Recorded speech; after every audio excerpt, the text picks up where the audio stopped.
ఆచి చికెన్ మసాలా. మనిషి కన్ను గప్పి తప్పించుకోవచ్చు, చట్టం నుంచి పారిపోవచ్చు, కానీ కర్మ నుంచి మాత్రం ఎవరు తప్పించుకోలేరు. ఏ చోట కర్మ ఈ చోటే, ఈనాటి కర్మ మరునాడే అనే సిద్ధాంతం మదనపల్లి చిన్నారి హత్య కేసులో 100కు 100% నిరూపితమైంది. ఆంధ్రప్రదేశ్లో సంచలనం సృష్టించిన మదనపల్లి చిన్నారి హత్య కేసులో ఆ కామాధుడికి దేవుడే తీర్పు చెప్పాడు. కొన్ని రోజుల క్రితం అన్నమయ్య జిల్లా మదనపల్లిలో జరిగిన ఘోరం మనందరి గుండెల్ని పిండేసింది. అభం శుభం తెలియని ఆ చిన్నారిని ఓ మానవ మృగం అంతమొందించింది.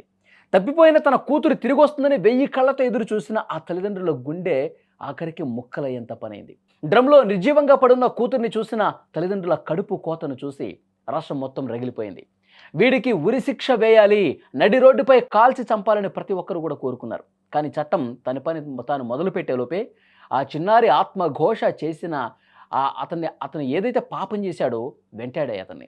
తప్పు చేశాననే పశ్చాత్తాపం అతన్ని చెరువు వైపు అడుగులు వేసేలా ప్రేరేపించింది. చెరువులో దూకి కులవర్ధన్ ఆత్మహత్య చేసుకున్నాడు. స్థానికుల సమాచారంతో కులవర్ధన్ మృతదేహాన్ని పోలీసులు స్వాధీనం చేసుకున్నారు. పోస్ట్ మార్టం కోసం స్థానిక ఆసుపత్రికి తరలించినటువంటి పరిస్థితి. చాలా దారుణమైనటువంటి ఘటన మదనపల్లిలో జరిగింది. మీరు స్క్రీన్ మీద చూస్తున్నారు. కులవర్ధన్ అతడే నిందితుడు. చాలా దుర్మార్గమైన పని చేశాడు, రాక్షసంతో కూడుకున్నటువంటి పని చేశాడు.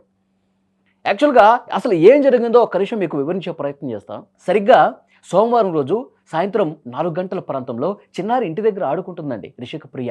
ఇంటి దగ్గర ఆ రోజు బడికి సెలవు కావడంతో ఇంటి దగ్గర ఉంది. సాయంత్రం సమయంలో ఆడుకుంటోంది. సైకిల్ తొక్కుతూ అక్కడ కనిపిస్తూ ఉంది. ఇంట్లో తాత ఉన్నాడు. తర్వాత అక్కడ గల్లీలో ఆ కాలనీలో అందరూ కూడా ఉన్నారు. వాళ్ళతో పాటు చాలా సంతోషంగా గడిపింది. తల్లి ఏమో పనికి వెళ్ళింది. సాయంత్రం సమయంలో తాతకు ఫోన్ చేసింది. ఈ రిషికప్రియ తాతకి రిషికప్రియ తల్లి ఫోన్ చేసి మాట్లాడింది.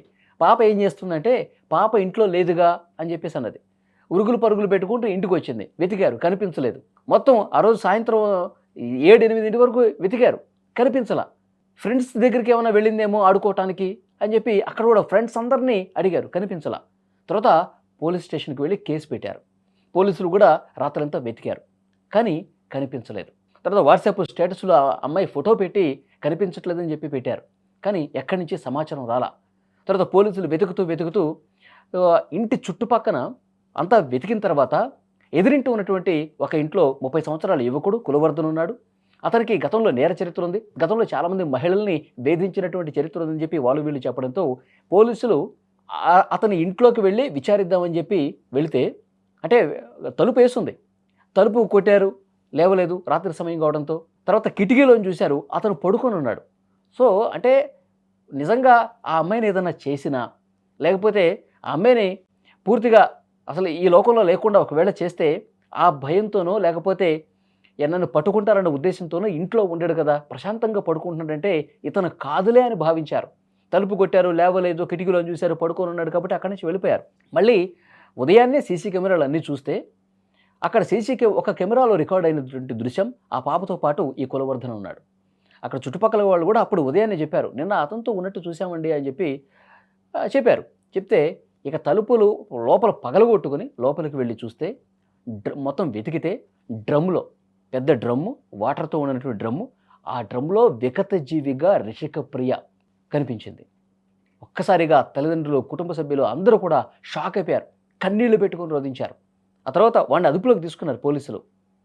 అతి కష్టం మీద, ఎందుకంటే ఈ విషయం తెలిసిన వెంటనే మొత్తం అక్కడ ఉన్నటువంటి స్థానిక ప్రజలు, అసలు ఆ కుటుంబంతో సంబంధం లేని వాళ్ళు కూడా చాలా అంటే చాలా బాధకి, చాలా ఆగ్రహంతో ఊగిపోయి వాడిని మాకు అప్పగించండి, మీరు వాడిని వెంట పెట్టుకొని తీసుకెళ్ళొద్దు, వాడిని మేమే చంపేస్తాం అని చాలా అంటే చాలా ఒక పెద్ద రభస జరిగింది. ఘర్షణపూరిత వాతావరణం ఏర్పడింది. పోలీసులు కొంతమంది బలగాల్ని మోహరించి వాడిని, ఆ కులవర్ధన్ అనేటువంటి మీరు స్క్రీన్ మీద చూస్తున్నారు, ఈ రాక్షసుడిని వెంట పెట్టుకొని రహస్య ప్రదేశానికి తీసుకెళ్లి విచారించారు. తర్వాత విగత జీవిగా పడినటువంటి ఆ రిషిక ప్రియను కూడా మదనపల్లి ప్రభుత్వ ఆసుపత్రికి తీసుకువెళ్ళి అక్కడ పోస్ట్ మార్టం చేశారు. పోస్ట్ మార్టం రిపోర్ట్ వచ్చింది. కానీ చాలా అత్యంత బాధాకరమైన విషయం ఏంటంటే, ఆ పాపని వాడు అత్యాచారం చేసి అత్యంత కిరాతకంగా చంపేసి డ్రమ్ములో పడేశాడని చెప్పి రిపోర్ట్లో కూడా బయటపడింది. తర్వాత వీడిని రహస్య ప్రదేశంలో ప్రశ్నించినటువంటి సందర్భంలో కూడా చేసిన తప్పుని ఒప్పుకున్నాడు. ఇంటి దగ్గర ఉన్నటువంటి ఆ కుటుంబ సభ్యులు వీడిని అదుపులోకి తీసుకున్నప్పుడే పెద్ద ఎత్తున రోడ్ల మీదకి వచ్చేసారండి జనం. మదనపల్లి మెయిన్ రోడ్డు మీదకి వచ్చేసి, ఆ సర్కిల్ దగ్గరకు వచ్చేసి వేలాదిగా ప్రజలందరూ కూడా అక్కడ బైఠాయించారు. వాడిని మాకు అప్పగిస్తారా లేదా, లేదంటే నడి రోడ్డు మీద వాడిని ఉరితీస్తారా లేదా డిమాండ్ చేస్తూ మొత్తం కిలోమీటర్ల మేర వాహనాలు కూడా నిలిచిపోయినటువంటి పరిస్థితి ఉంది. సో అంత పెద్ద ఆందోళన చేశారు స్థానికులు ఆ కుటుంబంతో కలిసి. కానీ అభం శుభం తెలియనటువంటి ఆ చిన్నారిని, అమాయకురాలైనటువంటి ఆ చిన్నారిని అసలు అంత దుర్మార్గమైనటువంటి రాక్షసత్వంతో కూడుకున్నటువంటి ఆ పని అసలు ఏ విధంగా చేయగలిగాడు అన్నది కూడా చాలామంది చాలా బాధపడతా ఉన్నారు. మన ఇంట్లో కూడా అమ్మాయిలు ఉంటారు, మన ఇంట్లో కూడా ఆడపిల్లలు ఉంటారు. అసలు రోడ్డు మీదకి వెళ్తే ఇంటికి సేఫ్గా తిరిగి వస్తారన్న ఒక బాధ, ఆందోళన వాళ్ళలో కనిపిస్తుంది. అందుకే అంత పెద్ద ఎత్తున ఆందోళన చేశారు. ఆ కుటుంబంతో సంబంధం లేని వ్యక్తులు కూడా వచ్చి గొంతు కలిపి నినదించి వాడిని చంపాల్సిందే, వాడిని ఎన్కౌంటర్ చేయాల్సిందే అని గట్టిగా మాట్లాడారు. అంటే ఆ ప్రాంతంలో స్థానికుల్లో ఆ ఆవేదన, ఆ బాధ ఏ స్థాయిలో ఉందో ఇక్కడ మనం క్లియర్గా అర్థం చేసుకోవచ్చు. ఆ తర్వాత వీడిని విచారించిన తర్వాత, వీడి వాంగ్మూలం రికార్డ్ చేసుకున్న తర్వాత, పోస్ట్మార్టం రిపోర్ట్ కూడా వచ్చిన తర్వాత కోర్టులో సబ్మిట్ చేయడానికి కోర్టుకు తీసుకువెళ్తున్నటువంటి క్రమంలో పోలీసుల నుంచి తప్పించుకొని, ఎందుకంటే ఇప్పటి వరకు ఆ గ్రామస్తులందరూ కూడా పెద్ద ఎత్తున డిమాండ్ చేశారు, వాడిని మేము చంపేస్తాం, మీరన్నా చంపుతారా మేమన్నా చంపుతాం అని చెప్పి అంత పెద్ద ఆందోళన చేసేసరికి, వాడిని ఎన్కౌంటర్ చేయాలని చెప్పి పెద్ద ఎత్తున డిమాండ్ వచ్చేసరికి ఆ భయంతో వణికిపోయి పోలీసుల నుంచి తప్పించుకుని మార్గ మధ్యలో చెరువులో దూకి తనంతటి తాను ఆత్మహత్య చేసుకున్నాడు అని ఒక చర్చ వినిపిస్తోంది. ఇంకా వాస్తవాలేంటనేది పోలీసులే చెప్పాలి. ఎందుకంటే అతన్ని విచారించిన తర్వాత కోర్టులో ఎవిడెన్స్తో సహా ప్రొడ్యూస్ చేసే క్రమంలో మార్గ మధ్యలో చెరువులో దూకి చనిపోయాడని చెప్పి ప్రస్తుతం చర్చ జరుగుతుంది. ఈరోజు ఉదయం నుంచి కూడా అదే వార్త.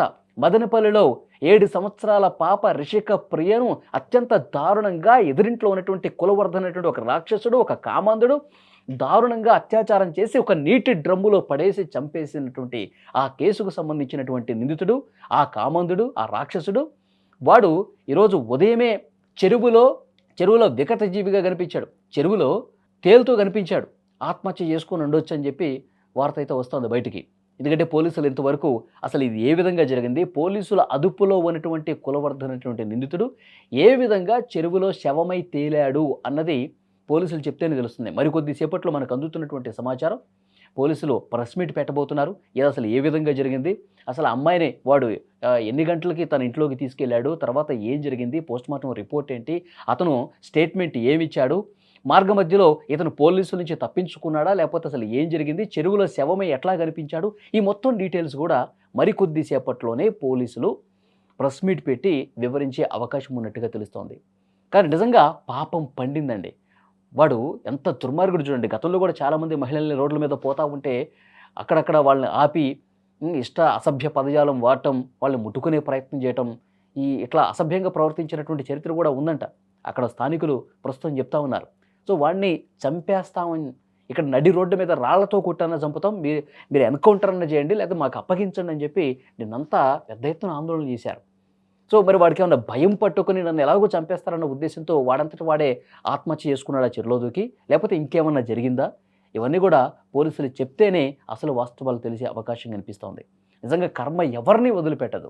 తప్పు చేస్తే ఆ తప్పుకి శిక్ష మరునాడే అనుభవించాలి అన్నట్టుగా కర్మ సిద్ధాంతం ఇక్కడ పనిచేసినట్టుగా కనిపిస్తుంది. ఈ వీడియో చూస్తున్న ప్రతి ఒక్కరూ స్పందించండి. 7 సంవత్సరాల పాపని, ముక్కు పచ్చలారటువంటి అమాయక పాపని ఇంత దారుణంగా ఆ రాక్షసుడు చంపాడు. ఆ తర్వాత రోజే చచ్చాడు. ఈ మదనపల్లె ఘటనని మీరు ఏ విధంగా చూస్తున్నారు? మీ స్పందన కూడా తప్పకుండా తెలియజేయండి.